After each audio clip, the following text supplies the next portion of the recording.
एक चीज सुनिश्चित है, अगर आप वचन से चिपके रहेंगे तो आप एक गवाही के साथ वापस आएंगे। परमेश्वर जो आपके जीवन में देना चाहता है वो एक चंगाई नहीं है। परमेश्वर जो आपके जीवन में देना चाहता है वो एक नौकरी नहीं है। परमेश्वर जो आपके जीवन में देना चाहता है वो पैसा नहीं है। जो परमेश्वर आपको देना चाहता है वो है आपकी आत्मा में परमेश्वर का वचन। ये आपको वो बना देगा जिसके विषय में ये बात करता है। और आप चमक रहे हैं, और आप चमक रहे हैं पवित्र आत्मा के सामर्थ्य के द्वारा।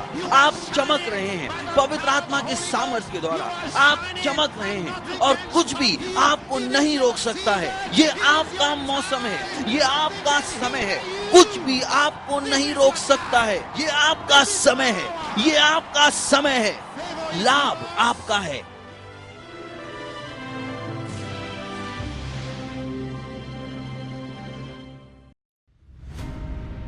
जो संदेश आप अभी सुनने वाले हैं वो एक स्पेशल प्रोग्राम है जो लव वर्ड ग्लोबल फेलोशिप के द्वारा आयोजित किया गया। शीर्षक उद्धार का दिन पास्टर क्रिस के साथ। ये सभा जो बहुत सारी जगहों पर एक साथ हुई, उसमें हिला देने वाले चमत्कार हुए और अनगिनत उद्धार हुए। जैसे ही आप देख रहे हैं, अपने हृदय को चमत्कार के लिए तैयार कीजिए, क्योंकि ये वास्तव में आपका उद्धार का दिन है। मैं आप में से हर व्यक्ति का स्वागत करना चाहता हूं इस विशेष प्रोग्राम में। उद्धार का दिन। तो आज आप जहां कहीं भी हैं, यह आपके लिए एक बहुत विशेष दिन है।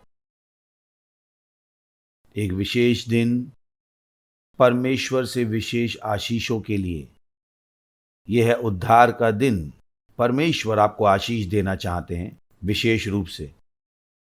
धन्यवाद पिता। Cabradigos covra alagas kirahon de grida has the hestes. Jovramanto caridalonsko zivra pactilahagesos. Zevrokto parkalahongos kivra halages de soistes. जब मैं अभी बोल ही रहा हूं,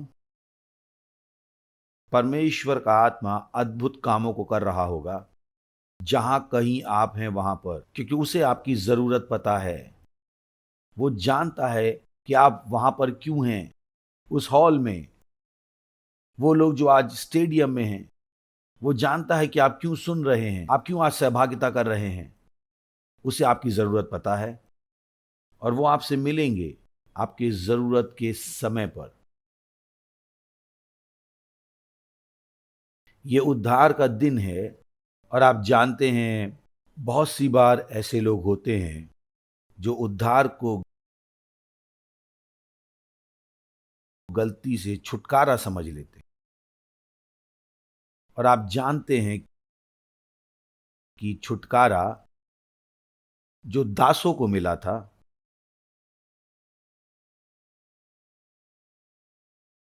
जब घोषणा की गई थी बहुत सालों पहले, दास प्रथा के दौरान लोग छूट गए थे। छुटकारे का मतलब है एक व्यक्ति को छुड़ाना दूसरे व्यक्तित्व के स्वामित्व और अधिकार से, विशेष रूप से तानाशाहों से। जैसे कि होता था दासों के साथ, जिन्हें दूसरे गुलाम बनाते थे। तो जब हम बात करते हैं उद्धार की, लोगों का दिमाग वहां जाता है। बट एक बहुत बड़ा अंतर है उसमें जो दासों को मिला, जो गुलामों को मिला, और जो इज़राइल के साथ हुआ उसमें। इज़राइल भी गुलामी में था मिस्र में, और वो वहां पर 400 सालों से ज्यादा थे दास्ता में। पर उन्हें छुटकारे से कुछ ज्यादा मिला। ये वो लोग थे जिनको परमेश्वर ने उद्धार का संदेश दिया था। आपको नहीं पता था उद्धार क्या था जब तक आप एक यहूदी से ना मिल लिए, क्योंकि उद्धार का अर्थ है छुटकारा और बहुत ज्यादा भी, और बहुत ज्यादा भी। इसमें है सुरक्षा। समझिए, आप दास्ता से बाहर लाए गए, आप अपने दर्द से बाहर लाए गए, आप अपनी परेशानी से बाहर लाए गए और परमेश्वर जिम्मेदारी लेता है आपको सुरक्षित रखने की। इसमें है चंगाई। जब गुलाम बाहर छुड़ाए गए उन्हें चंगाई नहीं मिली। अगर वे बीमार थे तो वे बीमार बने रहे। किसी ने भी उनको सुरक्षित रखने की जिम्मेदारी नहीं ली। किंतु उद्धार में सुरक्षा है, यहां चंगाई है, इसमें समृद्धि है। उसने कहा तुम आनंद से उद्धार के सोतों से पानी निकालोगे। और वहां पर एक संबंध है उसके और उनके बीच में जो उद्धार लाया और जिनका उद्धार हुआ। यही कारण है कि उनको मसीहा की प्रतिज्ञा दी गई। तो उन्हें पता था मिस्र से बाहर लाया जाना ही अंत नहीं था। मिस्र से छुड़ाए जाने के अलावा भी बहुत कुछ था। उनको वाचा दी गई एक मसीहा की।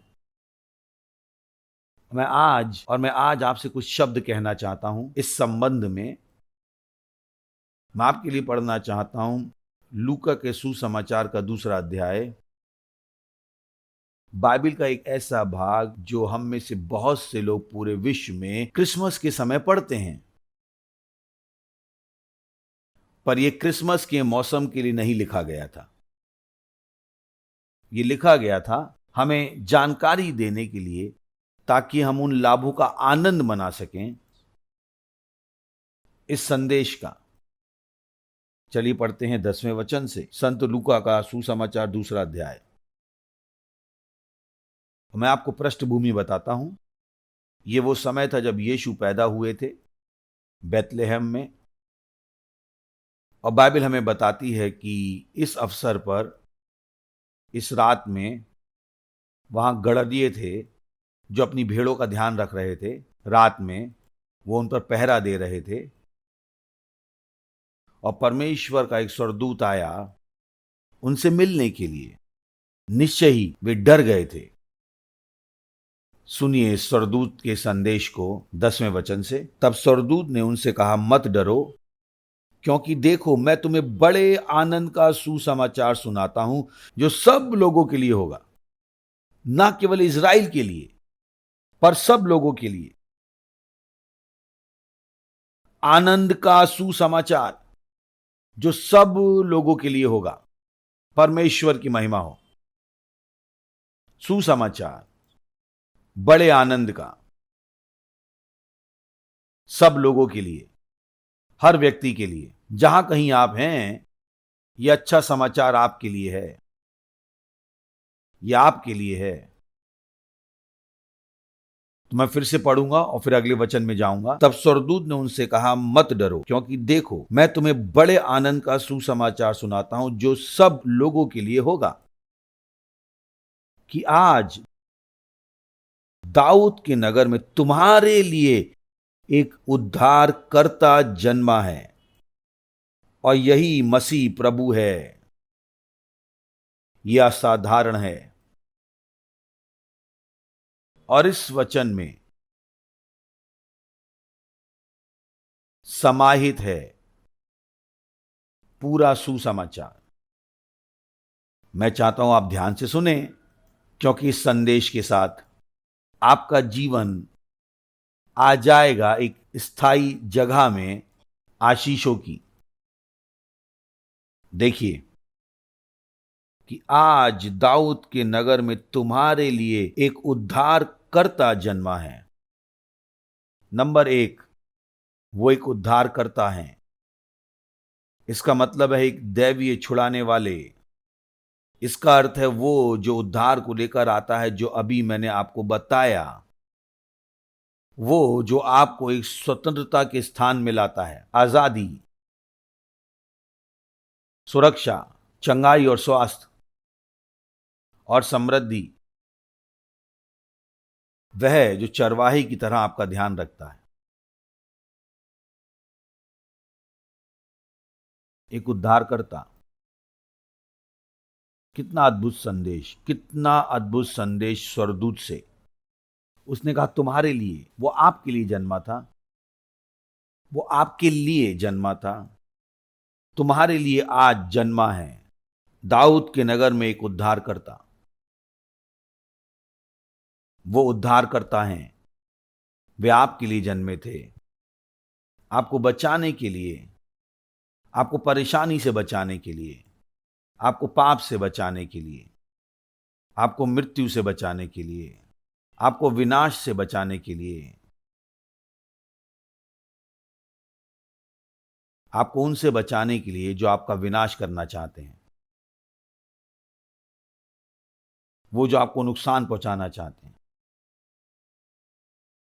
एक उद्धारकर्ता। और फिर वो आगे कहते हैं और यही मसीह प्रभु है। यह अद्भुत है। पहले वो कहता है कि वो उद्धारकर्ता है, वो आपके लिए जन्मे थे, एक उद्धारकर्ता, आपको बचाने के लिए, आपको बचाने के लिए, यहां तक कि उन वस्तुओं से भी जो आपके भविष्य में हैं, जो आपको नुकसान पहुंचा सकती थी, जिनके विषय में आप कुछ भी नहीं जानते हैं, वो आपका भविष्य जानते हैं और वो यहां पर हैं आपको बचाने के लिए, आपको परेशानी से बाहर निकालने के लिए, जो कि आपके आगे आने वाली हैं। आपको नहीं पता है कल क्या होने वाला है, आपको नहीं पता अगले महीने में क्या होगा, पर वो जानते हैं, वो सब कुछ जानते हैं और वो जन्मे थे आपको बचाने के लिए। उन्होंने आपके भविष्य को देखकर आपको आशा दी, एक आशीष, एक अनुग्रह का भविष्य, एक उद्धारकर्ता। यह है पहली बात। अगली बात वो हमें बताते हैं, वे कहता है वो मसीह है, प्रभु। वो एक उद्धारकर्ता होने वाले नहीं थे कि आज दाऊद के नगर में तुम्हारे लिए एक उद्धारकर्ता जन्मा है। वो एक उद्धारकर्ता है, वो एक उद्धारकर्ता जन्मे थे और उसने कहा वो है मसीह, तो वो मसीहा हैं। मसीह का क्या अर्थ है? मसीह हिंदू अनुवाद है ग्रीक क्रिस्तोस का, जो कि हमें इब्रानी भाषा से दिया गया है। मसीहा यहीं से आए, मसीहा शब्द यहीं से आया, अभिषिक्त जन, मसीहा। मसीहा कौन है और ये इतना जरूरी क्यों था मसीह को जानना? मसीहा कौन है? मसीह, मसीहा को होना था प्रभु मानवीय शरीर में। तो वे परमेश्वर की ओर देख रहे थे कि वे अपने आप को मानवीय शरीर में दर्शाएं। वो है मसीह।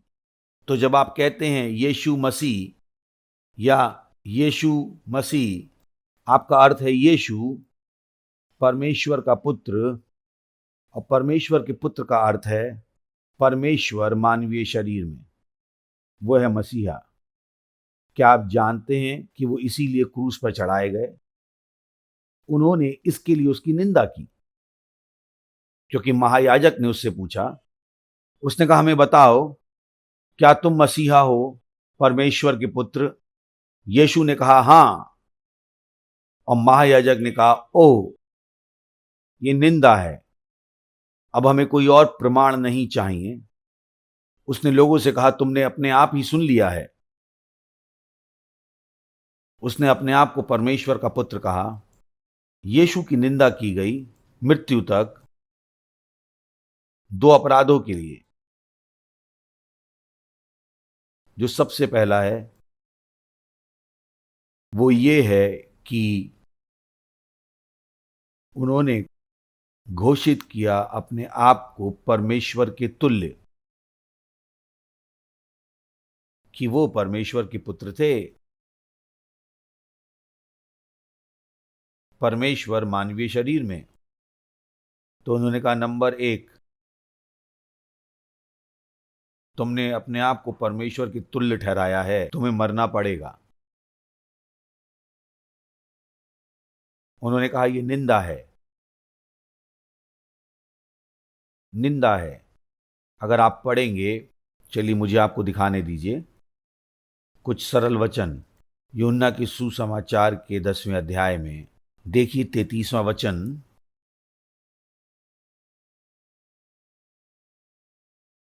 यहूदियों ने उसको उत्तर दिया, भले काम के लिए हम तुझ पर पथराव नहीं करते, परंतु परमेश्वर की निंदा करने के कारण। परमेश्वर की निंदा। जब उन्होंने कहा मैं और मेरा पिता एक हैं, उन्होंने कहा कि वो और परमेश्वर एक थे। तो उन्होंने कहा तुम, ये परमेश्वर की निंदा है। और नंबर 2, और फिर उन्होंने कहा, और इसलिए कि तू मनुष्य होकर अपने आप को परमेश्वर बनाता है।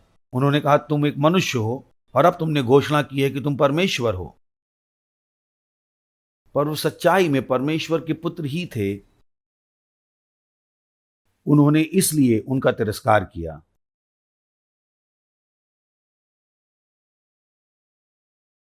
आप जानते हैं, इस प्रकार की परमेश्वर की निंदा वह अपवित्रता के बराबर थी। यह अपवित्रता के बराबर ही थी, धार्मिक निंदा। तो अगर आपने परमेश्वर के नाम की निंदा की थी या आपने परमेश्वर की निंदा की थी, आपके विरोध में 2 केस थे। पहले तो निंदा ही, और फिर थी अपवित्रता, जिसमें वही दंड था जैसे कि मंदिर को लूटने का। तो एक मंदिर के लुटेरे को दंड दिया गया, मृत्यु का, अपवित्रता के दोष पर। तो यीशु पर 2 आरोप थे लुटेरों के साथ कि उन्होंने परमेश्वर से महिमा चुराई, और उन्होंने कहा उनके नियम के अनुसार उन्हें अवश्य ही क्रूसित होना पड़ेगा। यही कारण है कि यीशु मसीह 2 चोरों के बीच में क्रूसित हुए, 2 लुटेरों के बीच में उन्हें एक लुटेरे की मृत्यु दी गई। पर सुनिए बाइबल क्या कहती है। जाइए फिलिपियों के 2 अध्याय में 5वें वचन से। जैसा मसीह यीशु का स्वभाव था, वैसा ही तुम्हारा भी स्वभाव हो, जिसने परमेश्वर के स्वरूप में होकर भी परमेश्वर के तुल्य होने को अपने वश में रखने की वस्तु ना समझा। क्या आपने ये देखा? उन्होंने नहीं सोचा कि ये लूट थी, क्योंकि वे जानते थे ये लूट नहीं थी। जिसने परमेश्वर के स्वरूप में होकर परमेश्वर के तुल्य होने को लूट नहीं समझा, वरन अपने आप को ऐसा शून्य कर दिया और दास का स्वरूप धारण किया और मनुष्य की समानता में हो गया। अद्भुत। पर परमेश्वर ने उनको मरे हुए में से जिंदा किया। परमेश्वर ने उन्हें मरे हुए में से जिंदा किया। परमेश्वर ने उन्हें मरे हुए में से जिंदा किया। तो नंबर 1, वो उद्धार करता है। नंबर 2, वो मसीहा हैं। और नंबर 3, वो प्रभु हैं। इसका क्या अर्थ है? मैं आपको ये समझाऊंगा। जाइए भजन संहिता की पुस्तक में 110वां अध्याय और देखिए पहला वचन। मेरे प्रभु से यहोवा की वाणी ये है, तू मेरे दाहिने हाथ बैठ जब तक कि मैं तेरे शत्रुओं को तेरे चरणों की चौकी ना कर दूं। अब ये दाऊद का भजन है। उसने कहा, मेरे प्रभु से यहोवा की वाणी ये है, तू मेरे दाहिने हाथ बैठ जब तक कि मैं तेरे शत्रुओं को तेरे चरणों की चौकी ना कर दूं। मेरे प्रभु से यहोवा ने ये कहा। और बाइबल हमें बताती है, जब आप इनका अध्ययन करेंगे मत्ती और लूका के सुसमाचार में, यीशु हमें बताते हैं कि दाऊद उसकी बात कर रहे थे। मैं आपको लेके जाना चाहता हूं प्रेरितों के काम के 2 अध्याय में 34वें वचन से। मैं वहीं से आपके लिए पढ़ना चाहता हूं। क्योंकि दाऊद तो स्वर्ग पर नहीं चढ़ा, परंतु वह आप कहता है, प्रभु ने मेरे प्रभु से कहा, मेरे दाहिने बैठ। देखिए, वो दाऊद को संदर्भ कर रहा है। वो हमें बता रहा है कि दाऊद ने उस भजन में क्या कहा जो अभी मैंने आपके लिए पढ़ा।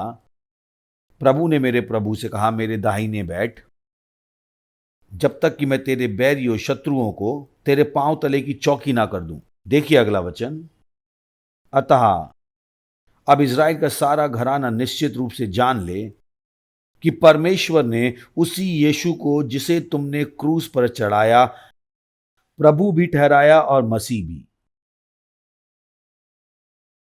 यह असाधारण है। प्रभु दाऊद राजा को, किसको दाऊद राजा प्रभु कह रहा था? वो राजा था, वो यरूशलेम में राजा थे। वो इसे केवल मसीह को संबोधित करेंगे और वो आपको यही बता रहा है कि परमेश्वर ने उसी यीशु को, जिसे तुमने क्रूस पर चढ़ाया, प्रभु भी ठहराया और मसीह भी। वो सबके ऊपर प्रभु हैं। प्रभु का मतलब है स्वामी, वही है जिसको सामर्थ, सारी सामर्थ दे दी गई है। अब चलिए वापस चलते हैं फिलिप्पियों के दूसरे अध्याय में और इस बार जाइए 9वें वचन में। इस कारण परमेश्वर ने उसको अति महान भी किया और उसको वह नाम दिया जो सब नामों में श्रेष्ठ है, कि वे सब यीशु के नाम पर घुटना टेकें, कि जो स्वर्ग में और पृथ्वी पर और पृथ्वी के नीचे के हैं, और परमेश्वर पिता की महिमा के लिए हर एक जीव अंगीकार कर ले कि यीशु मसीह ही प्रभु है। तो यीशु का नाम अति महान नाम है। ये सारे नामों के ऊपर है, हर उपाधि के ऊपर है। यह अद्भुत है। इससे अंतर नहीं पड़ता है आप आज किस वस्तु का सामना कर रहे हैं। परमेश्वर आपके हृदय और आपकी जरूरत को देख रहे हैं। वह आपके हृदय और आपकी जरूरत को देख रहे हैं। और ठीक इसी समय मैं कैंसर्स को मरने का आदेश देता हूं और आपके शरीर से निकलने का। इससे अंतर नहीं पड़ता है कि आपने कैंसर से कितने लंबे समय से कष्ट उठाया था। ये ठीक अभी मर रहा है और ये आपको छोड़ रहा है यीशु मसीह के नाम में। मैं अब आपके लिए प्रार्थना कर रहा हूं। मैं आपके लिए प्रार्थना कर रहा हूं। रोग आपको छोड़ के जा रहे हैं, दर्द आपको छोड़ के जा रहे हैं यीशु के नाम में। इससे अंतर नहीं पड़ता आप किससे परेशान थे, ठीक अभी चंगाई आप तक आ रही है। धन्यवाद प्रभु, धन्यवाद प्रभु, धन्यवाद प्रभु, धन्यवाद प्रभु, धन्यवाद प्रभु। आप अपनी बेटी को ढूंढ रही हैं, वो घर वापस आ जाएगी, वो घर वापस आ जाएगी। वो बच्चा परमेश्वर से नहीं खोया है, वो घर से खोया है। और परमेश्वर जानता है वो कहाँ है। परमेश्वर जानता है वो कहाँ है। वो छोटा बच्चा जो खो गया है, और इस समय बहुत सारे हैं जो खो गए हैं। आपका बच्चा वापस आएगा यीशु के नाम में। आपका बेटा वापस आएगा, आपकी बेटी वापस आएगी यीशु के नाम में। और जिसकी मैंने पहले बात की थी, वो वयस्क लड़की है और वो घर वापस आएगी। ठीक है, वो घर वापस आएगी यीशु के नाम में। और जैसे ही मैं आपके लिए प्रार्थना करूंगा, परमेश्वर का आत्मा आपके जीवन में आश्चर्यों को करेगा और आपके परिवार में पवित्र आत्मा की सामर्थ, पवित्र आत्मा की सामर्थ, पवित्र आत्मा की सामर्थ। धन्यवाद प्रभु। ये उद्धार का दिन है, ये उद्धार का दिन है, ये उद्धार का दिन है। ऐसे हैं जो घर से भगाए जा चुके हैं, आपके पास रहने की जगह भी नहीं है, आपके पास कोई जगह नहीं है, आपके पास कोई घर नहीं है। पर परमेश्वर जानते हैं कि आप कहाँ हैं, वो जानते हैं आप कहाँ हैं। और मैं प्रार्थना कर रहा हूँ, ठीक अभी परमेश्वर का एक स्वर्गदूत आएगा और आप तक सहायता लाएगा। वो आप तक सहायता लाएगा। वो आपको एक घर में ले जाएगा जहाँ आप रह सकते हैं यीशु के नाम में। मैं ठीक अभी आप तक आशीषें ला रहा हूँ यीशु के नाम में। जहाँ कहीं आप हैं वहाँ पर मैं आप तक आशीषें ला रहा हूँ यीशु के नाम में। उसका धन्यवाद दीजिए, उसका धन्यवाद दीजिए आशीषों के लिए। ठीक अभी उसका धन्यवाद दीजिए आशीषों के लिए। जहाँ कहीं आप हैं, जो कुछ आप अपने जीवन में चाहते हैं, आपके लिए कुछ भी बहुत अच्छा नहीं है, आपके लिए कुछ भी बहुत अच्छा नहीं है। ठीक अभी परमेश्वर की आशीषों को ग्रहण कीजिए, इसे ग्रहण कीजिए यीशु के नाम में, इसे ग्रहण कीजिए यीशु के नाम में। मैं लंगड़ेपन को डांटता हूं, यीशु के नाम में मैं अंधेपन को जाने का आदेश देता हूं। यीशु के महान नाम में अंधी आत्माएं उनमें से बाहर निकल आओ। यीशु के नाम में मैं बहरेपन को जाने का आदेश देता हूं। यीशु मसीह के नाम में बहरापन जा रहा है। ठीक अभी कान खुल रहे हैं और सुनने की क्षमता वापस आ गई है। यीशु के नाम में अपनी चंगाई को ग्रहण करो पवित्र आत्मा की सामर्थ के द्वारा, पवित्र आत्मा की सामर्थ के द्वारा, पवित्र आत्मा की सामर्थ के द्वारा। हर जगह अपनी चंगाई को ग्रहण करो पवित्र आत्मा की सामर्थ। धन्यवाद प्रभु, धन्यवाद प्रभु, धन्यवाद प्रभु, धन्यवाद प्रभु। ओ ठीक अभी सब जगह बहुत कुछ हो रहा है। परमेश्वर के आत्मा की सामर्थ, उस चंगाई को ग्रहण करो, उस चमत्कार को ग्रहण करो। धन्यवाद प्रभु। क्या आपने इस वीडियो को देखते समय ठीक अभी एक चमत्कार का अनुभव किया है? बधाई हो। अगर आपने कभी भी उद्धार ग्रहण नहीं किया था, अगर आपने कभी भी मसीह को अपने हृदय में ग्रहण नहीं किया था, अगर आपने कभी भी मसीह के इस जीवन का अनुभव नहीं किया जिसके बारे में मैं बात कर रहा हूं, यह आपका क्षण है। इन शब्दों को कहिए, कहिए, हे प्रभु परमेश्वर, मैं विश्वास करता हूं यीशु मसीह में, परमेश्वर के पुत्र में। मैं विश्वास करता हूं वो मरा मुझे बचाने के लिए। मैं विश्वास करता हूं परमेश्वर ने उनको मरे हुए में से जिलाया और वो आज जीवित हैं। मैं अपने मुंह से अंगीकार करता हूं यीशु मसीह मेरे जीवन के प्रभु हैं आज के दिन से, और उनमें मेरे विश्वास के द्वारा मैं ग्रहण करता हूं अनंत जीवन मेरे हृदय में, मेरी आत्मा में। धन्यवाद प्रभु मेरी आत्मा को बचाने के लिए। अब मेरे पास अनंत जीवन है। अभी मैं परमेश्वर की एक संतान हूं, मैं नया जन्मा हूं। धन्यवाद प्रभु। अगर आपने अभी अभी इस प्रार्थना को कहा था पास्टर क्रिस के साथ, बधाई हो। परमेश्वर के परिवार में आपका स्वागत है।